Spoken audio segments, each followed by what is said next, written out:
So hi Denise, we're here today talking to you as part of the store oral history project. So we do obviously want to hear about your role at the store, but first we're just going to get some sort of biographical information from you. So if you could tell us where you were born and where you grew up. I was born in Newcastle, grew up in Katara. Easy. And what was it like growing up in Katara? Oh, it was lovely. I had a lovely childhood. Yeah, went to Katara Public School, then on to Katara High. Yeah, it was lovely. And you had siblings? Or? Yes, I've got one sister. Mm-hmm. She's 3 years younger. And what did your parents do? Dad worked at the BHP, like a lot of other men in Newcastle. He was a shipping clerk, and Mum was a housewife. Yeah.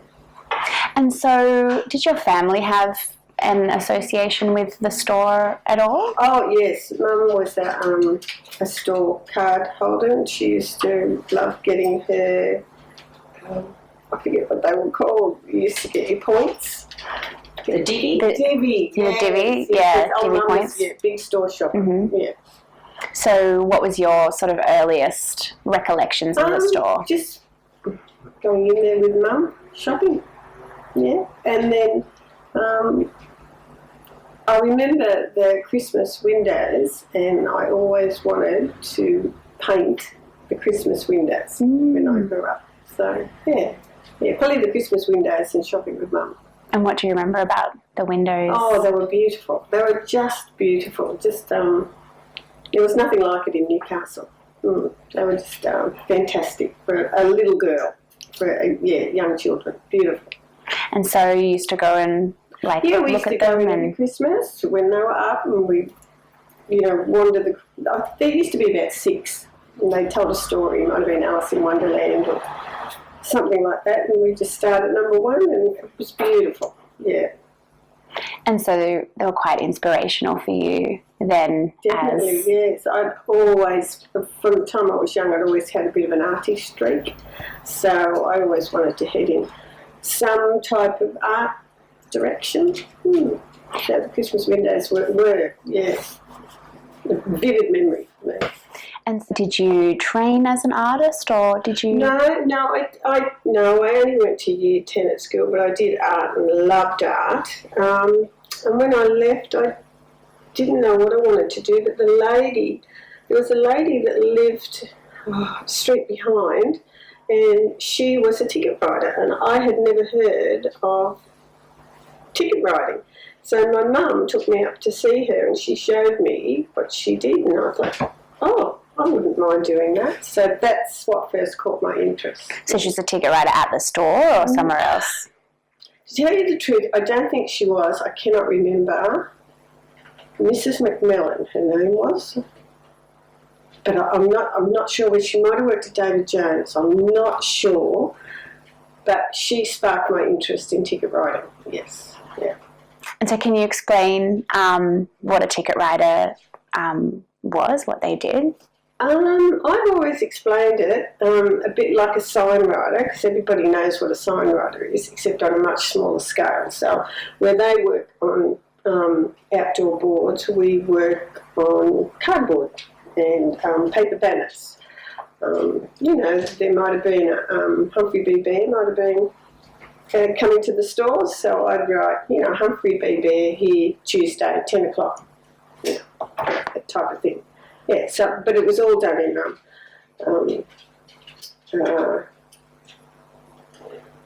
water paint, I guess is the best way, acrylic type paint, not like a sign writer who did outdoor. Yeah, we were indoors. What can you remember about starting work at the store? How did that sort of job come about for you?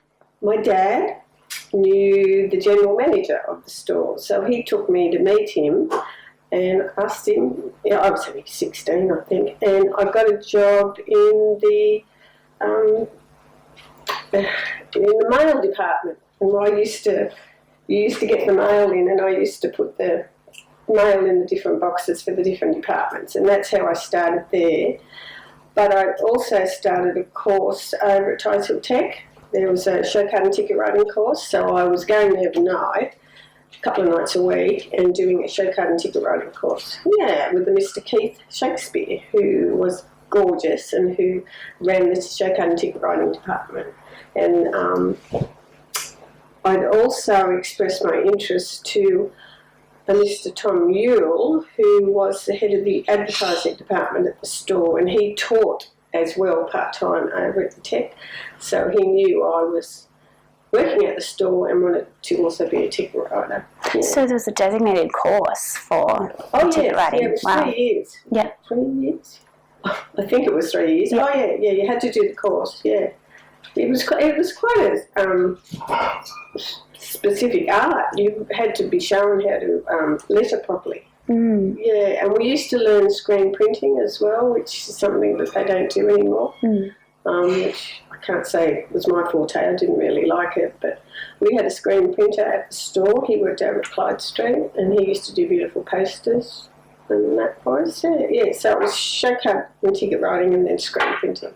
So you said show card, did you say? Show card and ticket writing. So that's what the course was called. Okay. So what is the show card part? Well, the show card's just Humphrey B. Bear appearing. Okay, right. So the advertising sort of part. Yeah, right. Okay. We did a lot of signs that were just, there might have been some shorts on sale. So you'd have shorts sale, $5.95. Yeah. Yep. That type of thing. There was a lot of that. But when you did your big show cards, that was really nice. Mm. Yeah, you could express your artistic, ability. Mm. So what did it take to be like a good ticket writer? Like what was the sort of ideal kind of qualities, do you think? I think you had to be a little bit artistic. Yeah, I just think you had to be a little bit artistic. So you had to have that creative sort of streak to start with. Yeah, I think so. You probably didn't need to be ultra creative. It helped, but you had to be a little bit artistic, to have a head for it, I guess. Yeah, and to get your letters. I mean, it wasn't easy doing some forms of lettering because we did all different types of forms of lettering, Mm. So, artistic, I guess. Yeah. And so when did you start at the store? What year was that? Oh, gosh. I was born in 56. Probably about 70, okay. I guess. Yeah. Yeah, round about then, yeah. So what did they have you start doing when you started at the store? What were you in charge of? As a ticket writer? Yeah, as a ticket writer. Okay. I wasn't in charge. I was hired because a girl had left, and I think there was 3 of us. There was 2 girls, and when I joined, that made 3 of us. And so I was the junior, but they were lovely girls, and we just any tickets that came in, we just all divided it up. But the 2 other girls who I started with, they were exceptional ticket writers. One especially, and she did a lot of the bigger show cards, the more ornate show cards, And then she was pregnant, and she left. And then the other girl eventually left. So I guess I became, after a few years, I became the senior one. Yeah, not the head, the senior one. And Terry Stanmore was our boss. And what was it like working with Terry? Oh, terrific. He's a fantastic fellow. He was a great boss, fun, and he very creative. Terry was very creative. He was great to work with. Mm. And were you involved in, plotting some of the windows as well, like working with him on the window displays? Only at Christmas time. Mm-hmm. There was half a dozen window dressers, boys we used to call them, that did all that. So we weren't involved in designing the windows, but we designed all the show cards and the tickets. And at Christmas time, when the Christmas windows came about, we helped design them, but it was all Terry. He had the vision, and he'd tell us what he wanted, and we'd put it on this cardboard, and then they'd have to send off to Sydney to get moving automated, the mannequins and models, and It must have cost a lot of money. I don't think they could afford to do it now. Mm. Then the boys set about building these windows, and I used to go and work in the windows sometimes. You know, you'd have to paint the backdrop. I can remember we did. The Wizard of Oz was one that I remember doing, and we had to paint the backdrop of the window, so you had to do the forest, you know, and the yellow brick road. It was wonderful. It was really wonderful. We've actually seen, Terry had some of those cardboard, Did he? What did you call them? The ticket, like the the mock-ups sort of thing. Yeah. But they're beautiful, like really detailed and colourful and just lovely. Yes, they were great. Yeah. When you say tickets, you just mean when you're doing up a ticket. Yeah. So you mean that because the sign a ticket and a sign to me are the same thing. Okay. Yeah. You know, I guess a ticket would be more something small. Small, probably bigger. Okay. Yes. So a sign would be like that and bigger, but a ticket, which we did a lot of, and they were really boring, but you had to do them. You know, the things that they used to put on top of a dress rack. Right. Yeah, of course. $69. You know, you'd sort of. You've seen them in your sleep, but you had to do them. But it was lovely to do a big. And every window the boys did, they might do a window display for the dress department. And every window they did, they had a nice big sign, you know, with something written on it. Like I can remember one we did called, it was Terry's idea again, putting on the Ritz, you know, and it must have been a classy display he wanted, so we had to design a nice big sign putting on the Ritz, and we made it look a bit Art Deco-y. I don't know why I remember this, but I do. And then it was sent across to the screen printer, who was at Clyde Street, and he screen printed it, so we had dozens of them, and they went in all the windows at the store, because this was a theme that was going to be up for a couple of months. You know, it might have been because spring was coming, or winter, I don't know, but I just remember this, putting on the Ritz. Yeah, do you remember any other ones in particular, ones that were particularly fun to work on or difficult to work on even? In the pink, I don't know why I remember that, but we had to do one in the pink. That was another fashion one. It's mainly the Christmas windows that sort of come to mind, more so than just single signs. Because I guess you're working on a bit more of the whole creative process, you know, because you're mucking up the windows on the cardboard and, you know, involved in that design sort of thing. And that took quite a while to do those little sketches, little paintings. That took quite a while. You didn't do them in an afternoon. Where the tickets, you do that in a couple of hours. Yeah.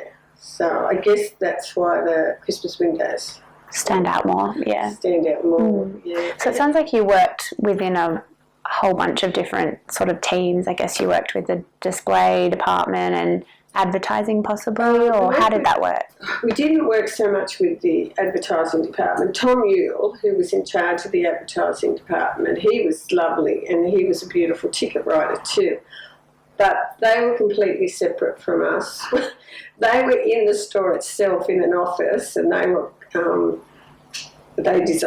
did all the things for the newspaper and all that. We were away from the store, separate. We were in it sounds awful, an old tin shed, and it was so hot in summer. It's so cold in winter. I can remember sitting there with my feet in a bucket of water doing tickets because I was so hot. Or we'd go out to the sink and just dip our head under the sink and wet our hair so we could continue working. It's so hot there. Was that I couldn't do it now. Was that on Stewart Avenue? Was it like a long? Yes. Because it's a boxing shed or a gym now. It's still there. That's how we worked in the little window that we used to look at. I look at it and I think, wow. And so I guess you would do them up there and you'd send them across the street or to the main building. Yes. Often they'd come and collect them. So somebody would order half a dozen tickets for the, menswear department, and then they come over and collect them. A lot of them like to come over. I think you got them away from... Bit of a break. Come over and have a chat to the girls. Yeah. Yeah, it was good. So, and how often would they be ordering tickets each department? All the time, yes, all the time. It was constant. We were busy all the time. Never stopped. You didn't have much. You didn't have time to twiddle your thumbs. There was always a pile of work to do. Yeah. And so during this time, you were also a customer at the store. You were still, I guess member? I was. Yeah. The store was, there was the store, David Jones, Waltons, Johns, and I worked at the store, so I shopped there. Yeah. Yeah. And I guess, so you started there in 1970, around about? Yeah. And how long did you work there in total? I was there until they closed our display department, and there was another display department over at Clyde Street, and they merged them up.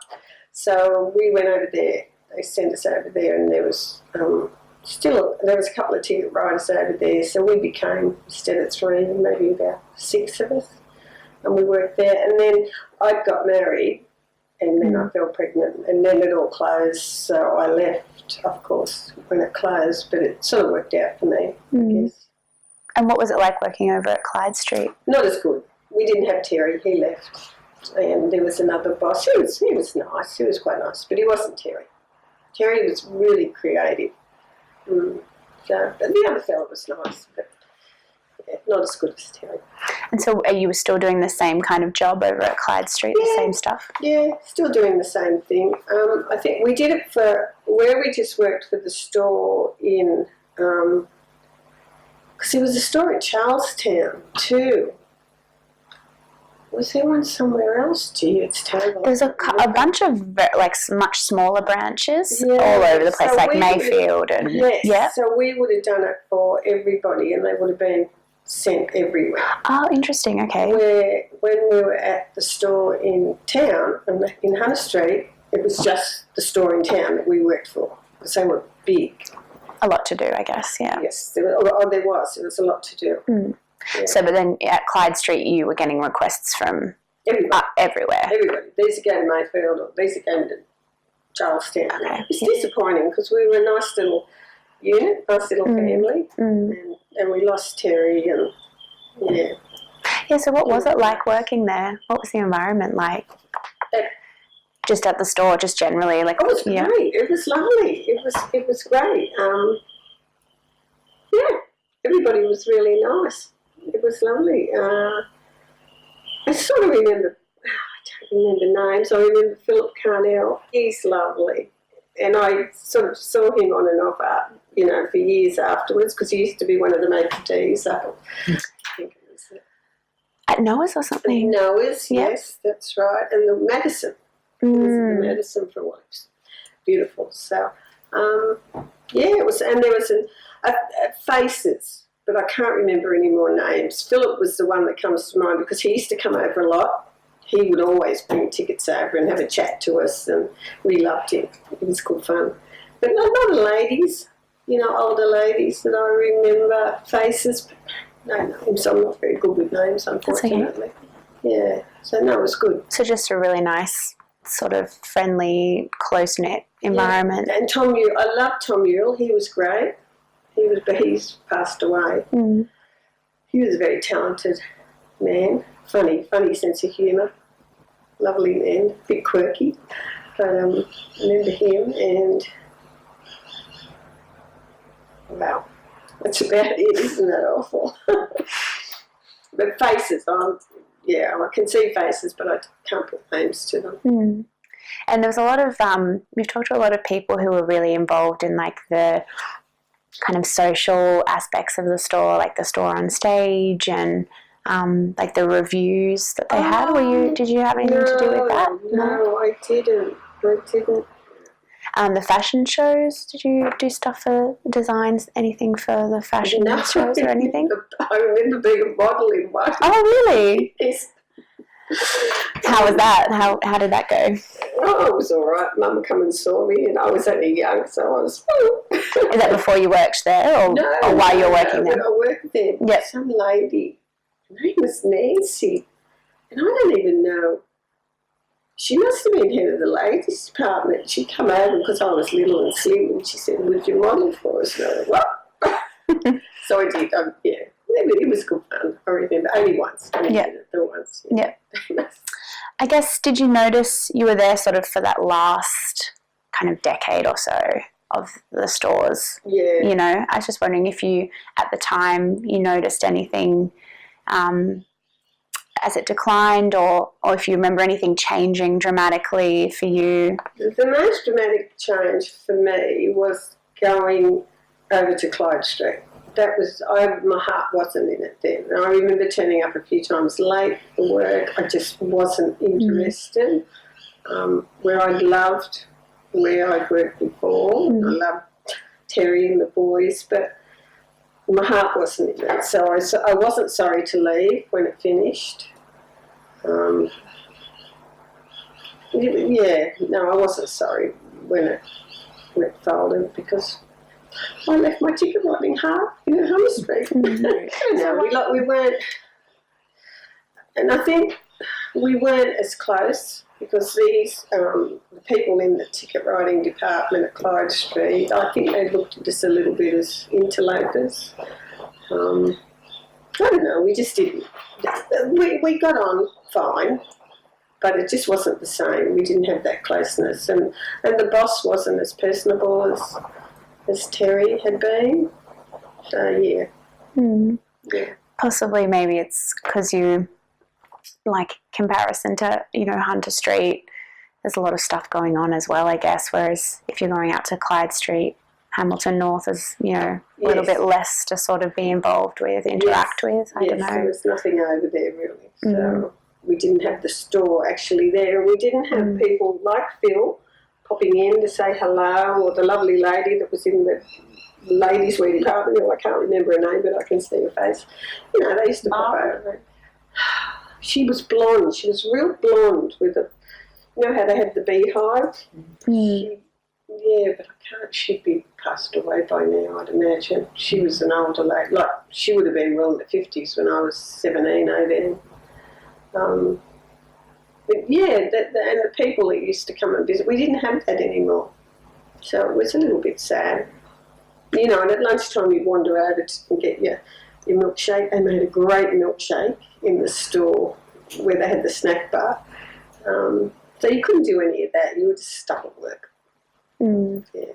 So it was a different atmosphere. Environment. Yeah, it was. And so what do you remember about the store's closure? Do you remember anything in particular? As I said, I sort of just had my baby, so I sort of had other things on my mind. But looking back, I guess it was a bit sad to see it go. And I remember going in there when it was the pink elephant, and I just walked in and thought, oh, this is awful. It was just awful. And I remember saying to Mum, I wish they could have done something nicer with it rather than this awful pink elephant. So the pink elephant was? I guess they were like markets. They're all different little vendors kind of things. Yeah. Your family was still customers when it closed. How did they react? Mum was I can remember Mum being really, not upset, but disappointed, because she got her divvy every year. I still don't know what a divvy was, but she got her divvy every year. And she loved the store. Yeah, it was my mum's generation, I think, that really were disappointed when the store closed. Yeah, I don't remember being so upset because I was busy with a young family. But I mean, Mum and her generation, I think, were quite upset when it closed. It was a Newcastle icon. It really was. I remember being little, and we'd go to town with Mum, and we'd start at the bottom, we'd start at the store, and we'd walk all the way up Hunter Street, ending up and have lunch at David Jones in the cafeteria. That was such a treat. And stop halfway at Darryl Lee and get some little bit of peeps as we It was, that's what you did. You started at the store and you went all the way up on the street and ended up at David Jones or Walton's. Was there anything in particular you would buy at the store, like something that it was known for, or it was just anything? No, I worked there. I remember when I worked there, I don't think I bought a lot there as far as fashion. They were a little bit old-fashioned. I sort of was more interested in shopping at the new boutique Pumpkin, which had opened up in the mall, rather than shop at dandy old stores. Interesting, okay. From my perspective, my mum used to. She used to buy all the clothes and she used to buy a lot of stuff there, but I remember that I didn't so much. When I got married, I remember when we built this house, it must have been how long ago, it was closing down and we bought a dishwasher there because it was half the price of something. It was so exciting to buy a dishwasher for the house. But no, I didn't buy heaps there. I worked there but didn't buy a lot there, but my mum certainly did. That's interesting you say that about generational kind of priorities, because that's what's come out, I think, quite a lot in people we talk to. Like, definitely older customers had an attachment to the store that I think younger people didn't. So yes, not that I'm young anymore, but when it was around, I guess I was, and I didn't have, other than working there, I didn't have an attachment. No, I didn't, because it wasn't. I don't know, it was a bit old-fashioned. When I bought cosmetics there, I had a girlfriend that worked on the cosmetic counter. I'm starting to remember. And then I had another one that worked on the hosiery department.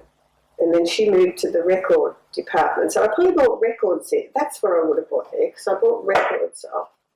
And the fellow that was the manager of the record department was a bit cool. So he had some really good, so you go and buy all your records there. So I did buy records there. And little odds and ends, stationery and I did buy makeup and,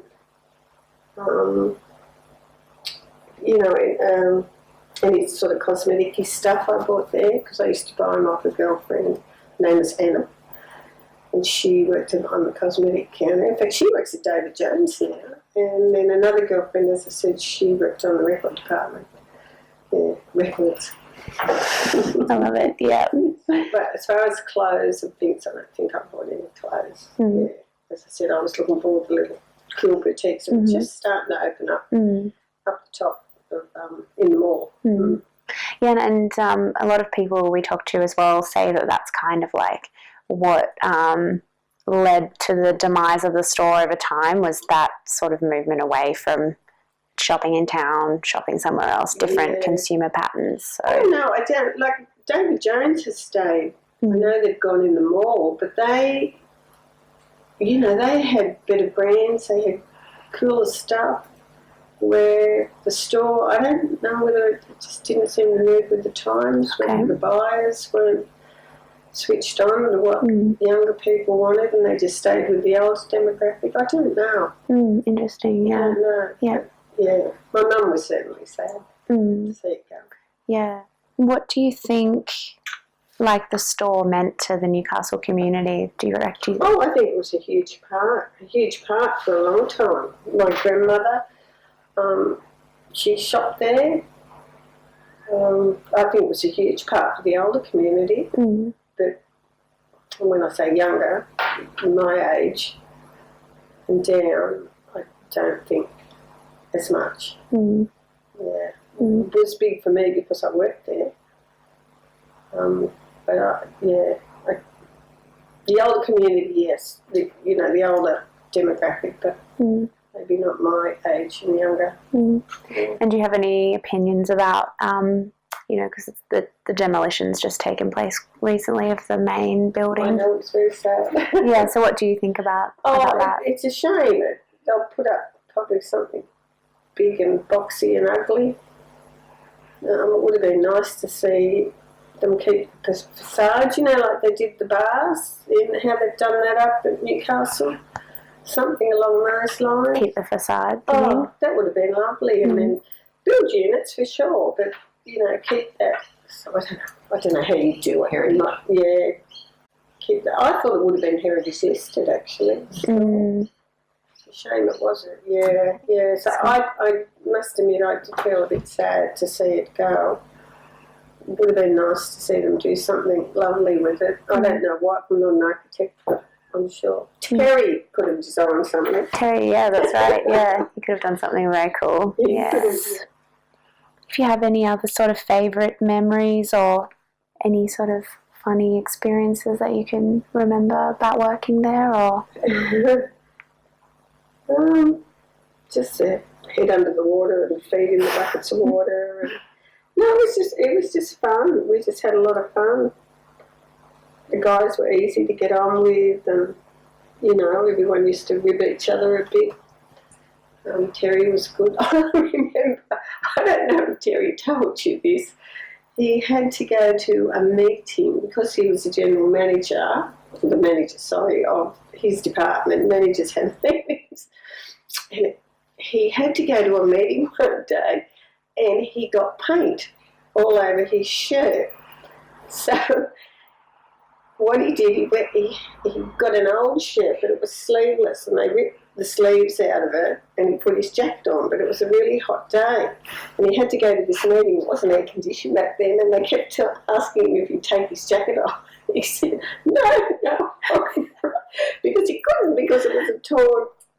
He's wearing a singlet, basically. He was basically wearing a singlet under a suit coat. Yeah. I remember that. That is funny, Yeah. He still, if you'd asked him, he would have remembered that. Yeah. Little things like that, I guess, used to happen quite a bit. And it was, And what was it like working as a woman during that time? Did anything stand out for you in particular, or? Oh, some of the blokes were a little bit, they could be a little bit sexist, a little bit naughty, but they were, on the whole, they were very respectful to us girls. They were very respectful. So it was a sort of secure, like you felt sort of safe working there. And I felt safe and secure working there. They were nice boys. Yeah. We used to have one boy. What's his name? Vaughan. He was one of our window dressers, and he'd come from Curry. He was a lovely guy, but often every Friday his father would ring up and he'd answer the phone and he'd say, "It's Vaughan's old man here, get him to bring me home a carton of beer." We go, right. So that happened every Friday. And then we had another guy work there, his name was Dennis, and he was of Aboriginal heritage, and he turned out, Dennis Heath, his name was, Dennis Heath, and he is an Aboriginal artist, I think. Oh, interesting. Now. Oh, wow. And so he worked display department. He was a window dresser. Construction stuff and that. Yeah, they called them window dressers. Yeah, he was a window dresser. Yeah. So you remember him in particular? I remember him and a guy called Jim O'Donnell. Jim was display as well, obviously. Yeah. Well, when the store closed up and I sort of was pregnant and left, Jim had a window dressing business. And I worked for Jim for a long time from home. Ah, okay. He used to ring me up. So he used to do a lot of work for travel shows and Jay's, the travel agency. No more, I don't think. And I used to do a lot of work for Jim from home. I used to work up in my room up there. Oh, that's great. Really convenient. I did a lot of work. I worked for a long time from home. In the display sort of business. So that work continued on for you after the store? Yeah. Jim sort of started. He rang me and he said, "Denise, would you be interested?" And I said, "Oh, yeah."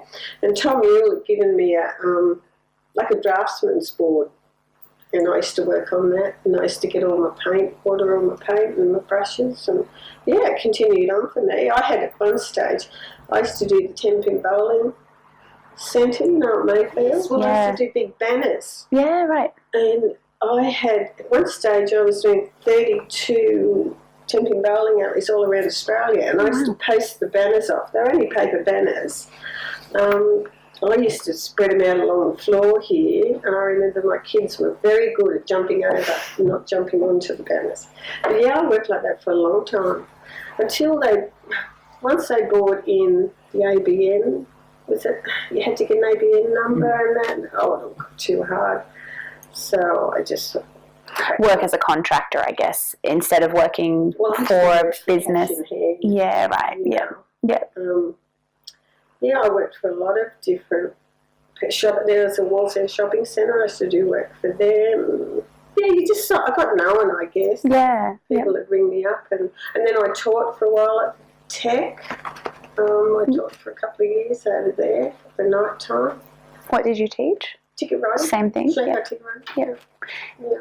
And when did that sort of all? I mean, I don't know of that being a profession really anymore, or I mean, it might still be. I don't think the course exists anymore, but it was a long time, and it was run by a man called Keith Shakespeare, and he had a offsider, Kay Frost, and I'm still in touch with Kay. She was a magnificent ticket writer, magnificent, very artistic, and still does a lot of for her own personal, arty type stuff. She does these journals, and they're out of this world. They're beautiful. From the ticket writing side of things, how do you think that sort of changed over the last? Oh, well, it's all done on computer.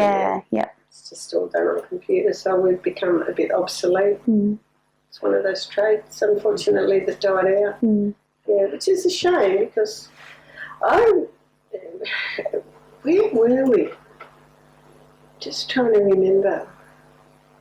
Gosh, not so long ago, my husband pointed out to me, he said, wow, look at them, we're being hand done. Somewhere, I can't remember where we were. We might have been overseas because we travelled a fair bit. But they were all hand done, beautiful tickets. And they were just outside like a butcher shop or it was just a shop, but oh gosh, it looked lovely. It looked really nice. So maybe there's still a little bit of it around. I don't know. When we're overseas, I take photos of signs, different lovely, old-fashioned signs that you see around.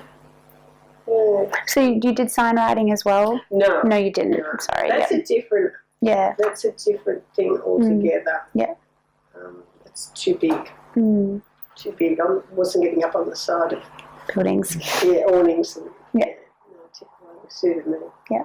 And there were some very talented songwriters around. And a couple of them, maybe, had been in touch with me when they'd got work that was too little for them. They refer on to me. So, yeah. So you'd have sign writers at the store, though, as well? Or no, not so much? No, we didn't have any sign writers. I don't know what they did when they wanted, because that was outdoor. That was all outdoor stuff. So I don't imagine they would have needed that. I don't remember any sign writers being employed. I guess they have enough advertising space within all their branches to, so... Yeah. No, I never met a sign writer that worked at the store. They're all ticket writers, and all women. All women? So, all women. Interesting, okay. Ticket writers I met were women, and most of the sign writers tended to be men. Okay. Yeah, because it's just how it was back then. So all the ticket writers at the store in the display department were women? Yeah. So, and in the advertising department for that sort of stuff, what was that? Who was doing that? Women. Still women? Yeah.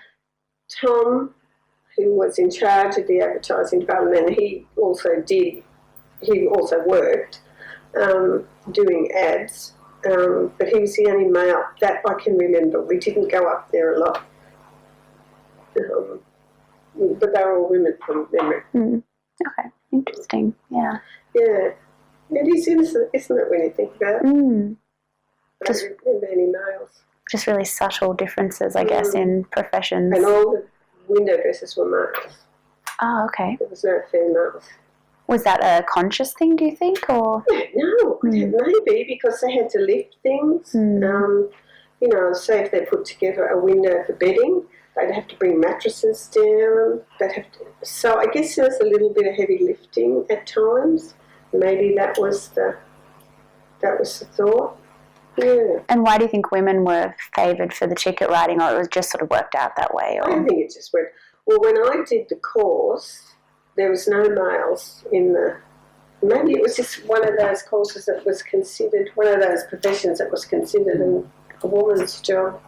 When I went back and taught, there was one male in one of the classes I taught. Very talented artist he was, and he was doing a ticket writing course. I don't think he was ever going to do anything with it. He was just doing it because he could. One of the skills, I guess. Or yeah. But he was the only male I ever saw, other than Mr. Shakespeare, Keith Shakespeare, of course, who obviously was a ticket writer, but had taught for many years. I don't even know if he'd worked anywhere as a ticket writer. Yeah, I was wondering that. Yeah, he would have been lovely to interview. He's passed away. Yeah, okay. With your ticket writing, did you guillotine paper? Was it standard sizes? We guillotined.